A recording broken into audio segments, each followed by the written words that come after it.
নমস্কাৰ ফেচবুক লাইভৰ এই অনুষ্ঠানটোলৈ আপোনালোক সকলোকে আকৌ এবাৰ আদৰণি জনাইছো। আশা কৰোঁ আপোনালোক সকলোৱে ভালে আছে আৰু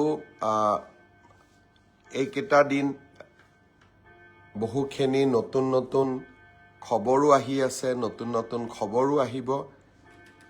সেইকাৰণে মই মনতে ভাবিলোঁ যে কেইটামান কথা আপোনালোকৰ লগত একেলগে পাতি লওঁ, যাতে আমি সকলোৱে ইজনে সিজনৰ খবৰবিলাক গম পাই থাকিব পাৰোঁ। প্ৰথমতে মই আপোনালোকক জনাব খুজিছোঁ যে অহা 20 তাৰিখে ভাৰতৰ প্ৰধানমন্ত্ৰী নৰেন্দ্ৰ মোদী ডাঙৰীয়া অসমলৈ আহিব। প্ৰধানমন্ত্ৰী ডাঙৰীয়াই এইবাৰ অসম ভ্ৰমণৰ সময়ছোৱাত কেইবাটাও গুৰুত্বপূৰ্ণ কাৰ্যসূচীত অংশগ্ৰহণ কৰিব।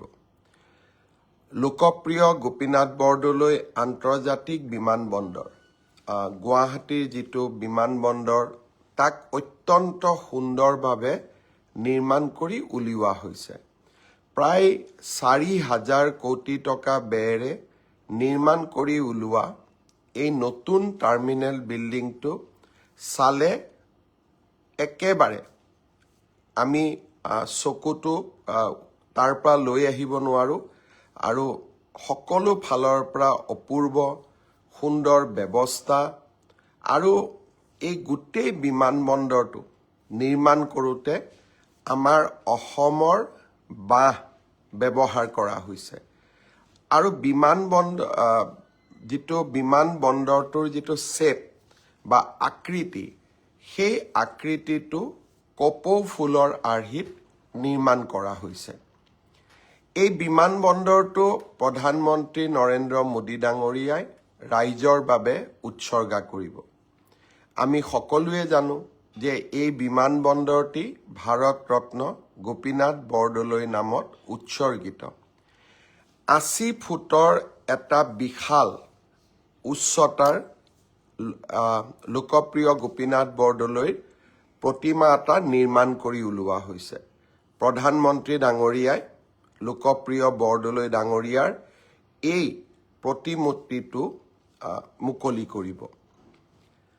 প্ৰধানমন্ত্ৰী ডাঙৰীয়াই বিমানবন্দৰটো উদ্বোধন কৰাৰ আগতেই 19 তাৰিখে মই ফেচবুকৰ জৰিয়তে আপোনালোকক নতুন বিমানবন্দৰটো দেখুৱাবলৈ যত্ন কৰিম। ইমান ধুনীয়া বিমানবন্দৰ, সঁচাকৈ আপোনালোকে নিজে গৌৰৱ অনুভৱ কৰিব। আমি এতিয়া আৰু এটা সিদ্ধান্ত লৈছোঁ। বিমানবন্দৰৰ সন্মুখৰ ৰাস্তাটো আমি খুব ধুনীয়াকৈ নিৰ্মাণ কৰিছোঁ। এতিয়া এই ৰাস্তাটোৰ ওপৰত আৰু এটা আমি ওপৰত ৰাস্তা বনাম, যাক এলিভেটেড কৰিডৰ বুলি কয়, যি আমি জালুকবাৰী পৰ্যন্ত যাব পাৰিম। নেশ্যনেল হাইৱে অথৰিটিয়ে খুব সোনকালে ইয়াৰো নিবিদা আহ্বান কৰিব। এক প্ৰকাৰ আজি যদি আপোনালোক বিমানবন্দৰৰ সন্মুখৰ ৰাস্তাটো দি খোজ কাঢ়ে, হায়দৰাবাদ, বেংগলোৰ আদি এয়াৰপৰ্টত গ'লে যি নান্দনিক দৃশ্য দেখিবলৈ পোৱা যায়, তেনেকুৱা দৃশ্যই দেখিবলৈ পোৱা যাব। 19 তাৰিখে মই আপোনালোকক বিমানবন্দৰটো দেখুৱাবলৈ যত্ন কৰিম। তাৰ পিছত প্ৰধানমন্ত্ৰী ডাঙৰীয়া ভাৰতীয় জনতা পাৰ্টীৰ ৰাজ্যিক কাৰ্যালয়ত যাব। কিছু সময় আমাৰ কাৰ্যকৰ্তাসকলৰ লগত তেখেতে কটাব। পিছদিনাখন ৰাতিপুৱা 21 তাৰিখে 8টা বজাত আপোনালোকে জানেই যে গুৱাহাটীত আমি নদী পৰিবহণ ব্যৱস্থাৰ বাবে এটা অত্যন্ত ধুনীয়া টাৰ্মিনেল নিৰ্মাণ কৰি উলিয়াইছিলোঁ। নিৰ্মলা সীতাৰমণ ডাঙৰীয়ানীয়ে তাক উদ্বোধন কৰিছিলে। প্ৰধানমন্ত্ৰী ডাঙৰীয়াই সেই টাৰ্মিনেলতে চৰাইদেউ জাহাজত উঠিব আৰু অসমৰ 25-30 গৰাকী ক্লাছ 9, 10, 11 ষ্টুডেণ্টৰ লগত পৰীক্ষা পে চৰ্চা, অৰ্থাৎ পৰীক্ষা সম্বন্ধীয় বিষয়বস্তুৰ লগত ছাত্ৰ ছাত্ৰীসকলৰ লগত চৰ্চা কৰিব, আলোচনা কৰিব। আৰু ব্ৰহ্মপুত্ৰ নদীৰ ওপৰত জাহাজখন চলি থাকিব।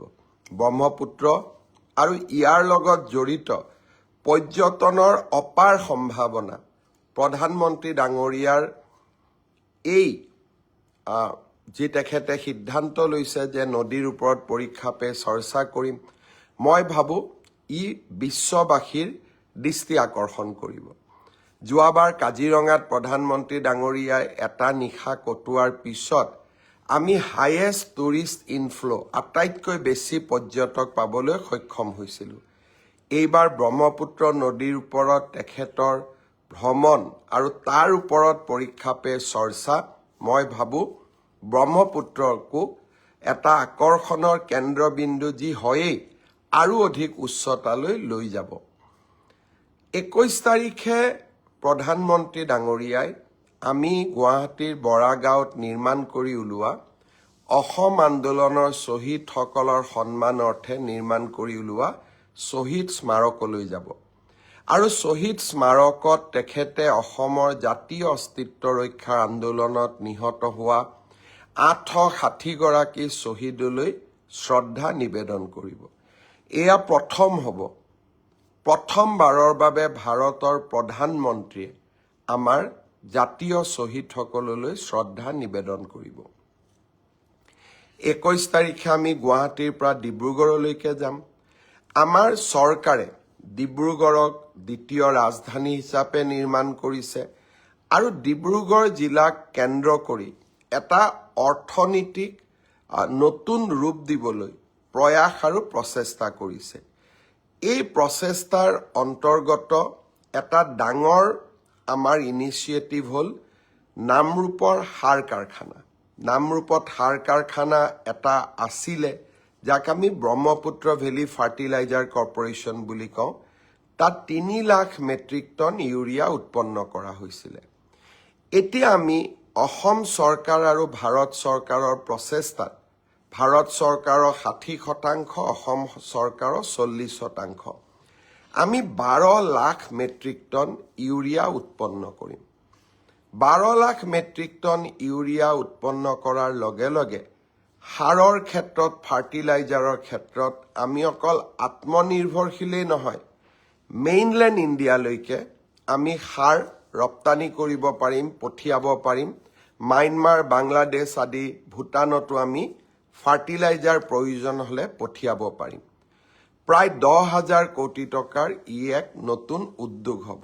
জাগিৰোডৰ semiconductor, Numaligarh refinery, ethanol factory, বেম্বুৰ পৰা ইথানেল, এয়া উদ্যোগীকৰণৰ ক্ষেত্ৰত আৰু এটা আমাৰ ডাঙৰ পদক্ষেপ হ'ব। নামৰূপ আৰু গুৱাহাটীৰ 2খন ৰাজহুৱা সভালৈ, নামৰূপৰ সভা 21 তাৰিখে 12 বজাত, গুৱাহাটীৰ সভা 20 তাৰিখে দিনৰ 2 বজাত। মই ভাৰতীয় জনতা পাৰ্টীৰ কাৰ্যকৰ্তা, গণ পৰিষদৰ কাৰ্যকৰ্তা আৰু সমগ্ৰ অসমবাসী ৰাইজক নিমন্ত্ৰণ জনাইছোঁ। আপোনালোকে প্ৰধানমন্ত্ৰী ডাঙৰীয়াৰ কাৰ্যসূচীত অংশগ্ৰহণ কৰিবলৈ আহিব। অসমৰ বাবে 2টা গৌৰৱ গাথা, নতুন বিমানবন্দৰ আৰু নতুন সাৰ কাৰখানা। ইয়াৰ পিছত মই কেইটামান আপোনালোকে সুধি থকা প্ৰশ্নৰ উত্তৰ দিব খুজিছোঁ। বহুতে এইকেইটা দিন মোক সুধি আছে যে মামা CM AAA কেতিয়া আমি পাম। আপোনালোকে সকলোৱে জানে এইবাৰ আমি ৭৫,000 ল'ৰা ছোৱালীক মুখ্যমন্ত্ৰীৰ CM AAA এই আঁচনিৰ জৰিয়তে আমি তেওঁলোকক আত্মসংস্থাপনৰ সুবিধা আগবঢ়াম। নিৰ্বাচনৰ প্ৰক্ৰিয়া ইতিমধ্যে শেষ হৈছে আৰু কেইটামান ষ্টেপছ বাকী আছে। জানুৱাৰী মাহৰ 15 তাৰিখৰ পিছত আমি CM AAA কোন তাৰিখৰ পৰা দিম সেই বিষয়ে আপোনালোকক অৱগত কৰিম। আৰু প্ৰত্যেকখন জিলাৰ সদৰত আমি এটা অনুষ্ঠান পাতি এই CM AAA এই আঁচনিটোৰ হিতাধিকাৰীসকলক আমি ধন বিতৰণ কৰিম।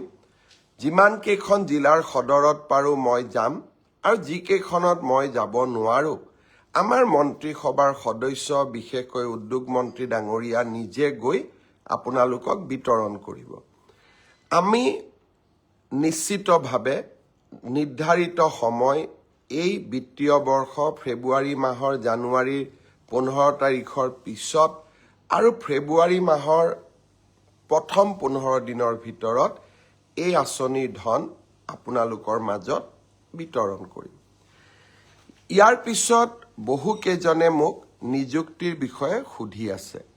সকলোৱে জানে যে ডাইৰেক্টৰেট অফ হেল্থ ছাৰ্ভিচ আৰু ডাইৰেক্টৰেট অফ মেডিকেল এডুকেশ্যন অৰ্থাৎ স্বাস্থ্য বিভাগৰ নিযুক্তিসমূহ আমি 22 তাৰিখে দিম। কিন্তু চাহ বাগিচাৰ 3% ৰিজাৰ্ভেশ্যনত যিসকলে চাকৰি পাইছে তেওঁলোকক আমি নিযুক্তি পত্ৰ 23 তাৰিখে দিম। এটা নিযুক্তি সকলোৰে বাবে নিযুক্তি 22 তাৰিখে হ'ব আৰু চাহ বাগিচাৰ ল'ৰা ছোৱালীখিনিৰ বাবে আমি 23 তাৰিখে নিযুক্তি পত্ৰ বিতৰণ কৰিম। এতিয়া দ্বিতীয় প্ৰশ্নটো মোক কৰি আছে বহুতে যে এডিআৰই নিযুক্তি কেতিয়া হ'ব। আৰু প্ৰশ্ন কৰোঁতে দুই এজনক মই অধৈৰ্য হোৱাও দেখা পাইছোঁ। যোৱাবাৰো এডিআৰই নিযুক্তিৰ ফলাফল ঘোষণা আৰু নিযুক্তিৰ মাজত যথেষ্ট সময় আমি লৈছিলোঁ। কাৰণ যিসকলে খুব সোনকালে ইম্পেচেণ্ট হৈ যায় তেওঁলোকক মই এটা কথা বুজাব খোজোঁ যে আমাৰ যুৱক সমাজৰ বা উদীয়মান যুৱকসকলৰ আমি সকলো কথাতে অধৈৰ্য, আমাক সকলো কথা সোনকালে লাগে। কিন্তু চৰকাৰে হাতীৰ দৰে খোজকাঢ়ে, লাহে লাহে লাহে লাহে খোজকাঢ়ে যাতে ভুল হৈ নাযায়। এডিআৰই তৃতীয় আৰু চতুৰ্থ বৰ্গৰ নিযুক্তিৰ পিছত 38টা বিভাগত ইয়াক আমি বিতৰণ কৰিব লাগে। 38টা বিভাগে প্ৰায় 60টাতকৈ অধিক সঞ্চালকালয়ৰ মাজত এই পদসমূহ বিতৰণ কৰিব লাগে। তাৰ পিছত তেওঁলোকক আকৌ অসমৰ বিভিন্ন জিলাত ভাগ কৰি আমি নিযুক্তি দিব লাগে। জিলা বিষয়াসকলে তেওঁলোকক ব্লক বা আন আৰু তলৰ কাৰ্যালয়লৈকে প্ৰেৰণ কৰিব লাগে। ই এটা ডাঙৰ প্ৰক্ৰিয়া। ইয়াৰ মাজতে দিব্যাংগ যিসকল 3% দিব্যাংগ যিসকলে চাকৰি পায় তেওঁলোককো আমি মেডিকেলি আৰু এবাৰ পৰীক্ষা কৰিব লাগে গুৱাহাটী চিকিৎসা মহাবিদ্যালয়ত। এই গোটেই প্ৰক্ৰিয়াখিনি সমাপ্ত কৰোঁতে আমি ডিচেম্বৰ মাহলৈকে আমাক সময় লাগিব। জানুৱাৰী মাহৰ 10 তাৰিখৰ আগতে আমি চতুৰ্থ বৰ্গ এডিআৰইত যিসকলে উত্তীৰ্ণ হৈছে তেওঁলোকক আমি নিযুক্তি পত্ৰ দিম আৰু জানুৱাৰী মাহৰ 15 তাৰিখৰ আশে পাশে তৃতীয় বৰ্গত যিসকলে উত্তীৰ্ণ হৈছে তেওঁলোকক আমি নিযুক্তি পত্ৰ বিতৰণ কৰিম। ইয়াৰ পিছত আৰু কেইটামান বিভাগৰ নিযুক্তি পত্ৰ আছে। ইঞ্জিনিয়াৰৰ নিযুক্তি পত্ৰ আছে, এগ্ৰিকালচাৰ ডিপাৰ্টমেণ্টৰ নিযুক্তি পত্ৰ আছে আৰু বহুখিনি বিভাগীয় নিযুক্তি পত্ৰ আমাৰ সন্মুখত আছে। বিভাগীয় নিযুক্তি পত্ৰখিনি আমি ফেব্ৰুৱাৰী মাহৰ 10 তাৰিখৰ আগতে আমি শেষ কৰিম। কাৰণ নিৰ্বাচনৰ মডেল কোড অফ কণ্ডাক্ট যোৱাবাৰ 27 ফেব্ৰুৱাৰীত আহিছিল আৰু সেইকাৰণে আমি অত্যন্ত সচেতন যাতে মডেল কোড অফ কণ্ডাক্ট অহাৰ আগতে আমি নিযুক্তি পত্ৰসমূহ দি সমাপ্ত কৰিব পাৰোঁ। সৰ্বশিক্ষা অভিযানৰ যিসকল শিক্ষক স্পেচিয়েল ৰিক্ৰুটমেণ্ট ড্ৰাইভৰ জৰিয়তে চৰকাৰলৈ আহিব তেওঁলোকৰো নিযুক্তি পত্ৰ প্ৰদানৰ প্ৰক্ৰিয়া আমি ফেব্ৰুৱাৰী মাহৰ 10 তাৰিখৰ আগতে শেষ কৰিম।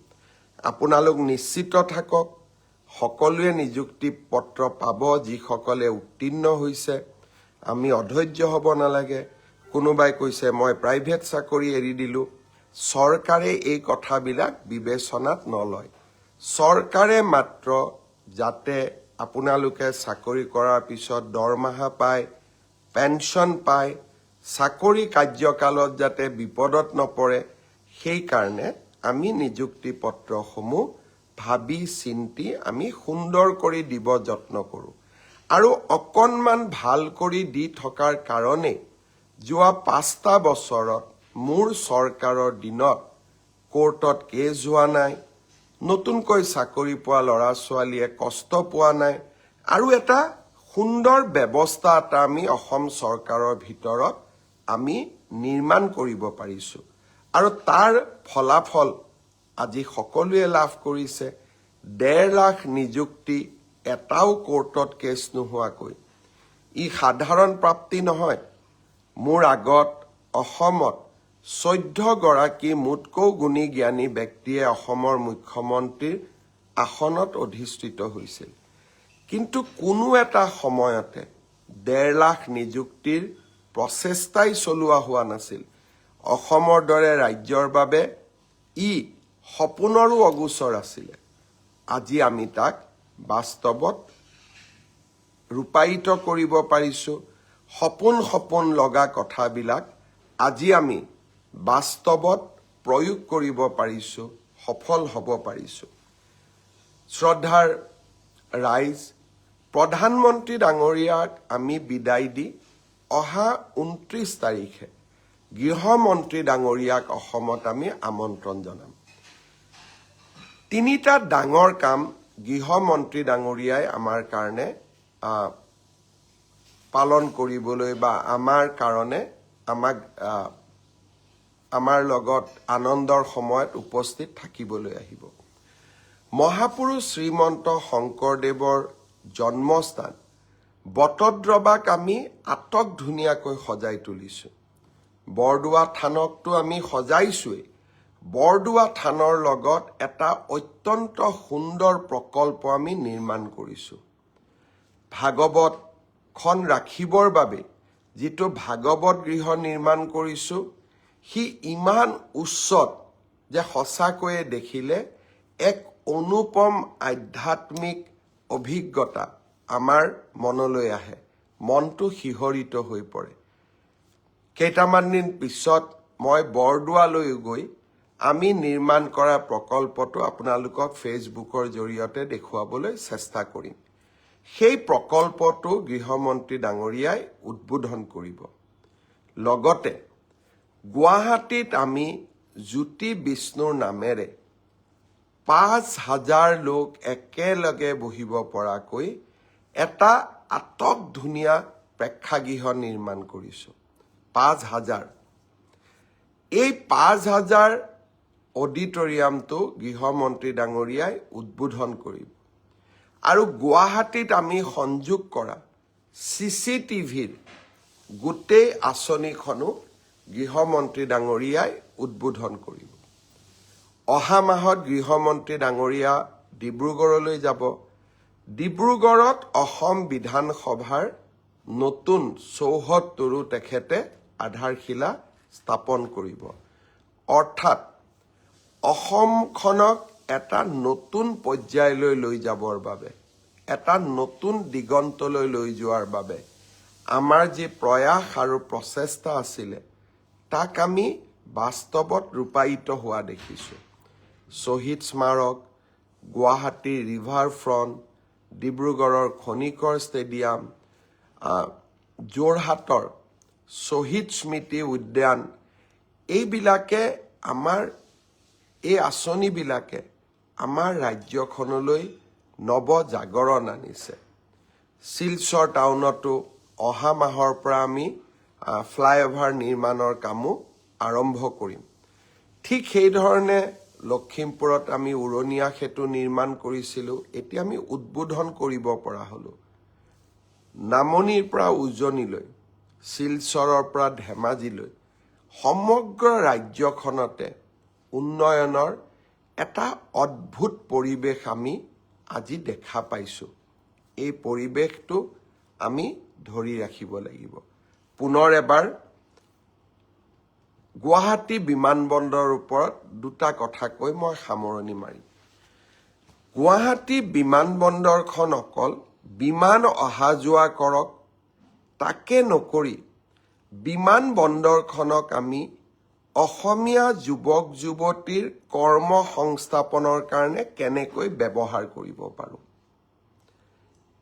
এই চিন্তা মোৰ মূৰত আছিলে। এতিয়া গুৱাহাটী বিমানবন্দৰত এটা সুন্দৰ আমি এখন এৰো চিটি নিৰ্মাণ কৰিম। এৰো চিটিত কেইবাখনো হোটেল থাকিব, কনভেনশ্যন হল থাকিব, এমিউজমেণ্ট পাৰ্ক থাকিব।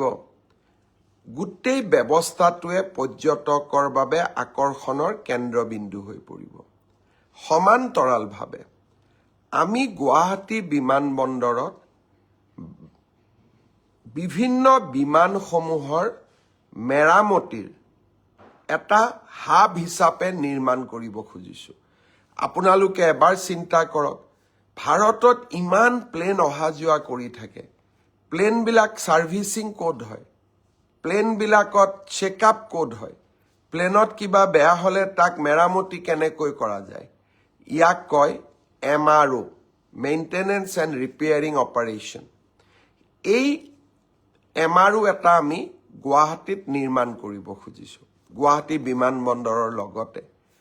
এই MRO অসমত অহাৰ লগে লগে বিমান সম্পৰ্কীয় কাম কাজবোৰ, ফ্লাইট ৰিপেয়াৰিং কৰা, ফ্লাইট খোলা, ফ্লাইটৰ ইঞ্জিন, গোটেইবিলাক বহুবিলাক ইঞ্জিনিয়াৰক আমি নিযুক্তি দিব পাৰিম। লগতে পাইলট ট্ৰেইনিঙৰ বাবে চিমুলেশ্যন, অৰ্থাৎ বিমানত যোৱাৰ আগতে পাইলটসকলৰ বাবে এভিয়েশ্যন স্কুল লাগে, য'ত নেকি চিমুলেটৰ থাকে, ল'ৰা ছোৱালীয়ে ফ্লাইট চলাবৰ কাৰণে শিকে।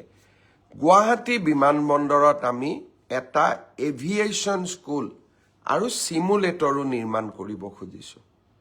আপোনালোকে চিন্তা কৰক, এই গোটেই ব্যৱস্থাবিলাকে অসমত নিবনুৱা যুৱক যুৱতীক এটা কৰ্ম সংস্থাপনৰ ডাঙৰ সুবিধা দিব। অলপ আগতে মই উজনি অসমৰ কথা কৈছিলোঁ। নামৰূপলৈ আমি যাম, সাৰ কাৰখানাই শেষ নহয়। নামৰূপত এতিয়া নুমলীগড় ৰিফাইনেৰীয়ে আৰু এটা নতুন কাৰখানা স্থাপন কৰিব, য'ত নেকি আছাম পেট্ৰকেমিকেলছ লিমিটেডে নিৰ্মাণ কৰা বিভিন্ন পদাৰ্থক তেওঁলোকে ভেলু এডিশ্যন কৰিব। সকলো ফালে আজি অসমত এটা উন্নয়নৰ পৰিৱেশ। মই আপোনালোকক পুনৰবাৰ এই নতুন অসমখনক আৰু অধিক শক্তিশালীভাৱে বৰঙণি যোগাবলৈ আহ্বান জনাম। আজি ইমানতে সামৰণি মাৰোঁ। পুনৰ এবাৰ 20 তাৰিখে প্ৰধানমন্ত্ৰী ডাঙৰীয়াৰ কাৰ্যসূচীত আপোনালোকক লগ পাম আৰু 19 তাৰিখে গুৱাহাটী বিমানবন্দৰ মই মোৰ ফেচবুকৰ জৰিয়তে আপোনালোকক দেখুৱাবলৈ যত্ন কৰিম। বহুত বহুত ধন্যবাদ। জয় হিন্দ, বন্দে মাতৰম।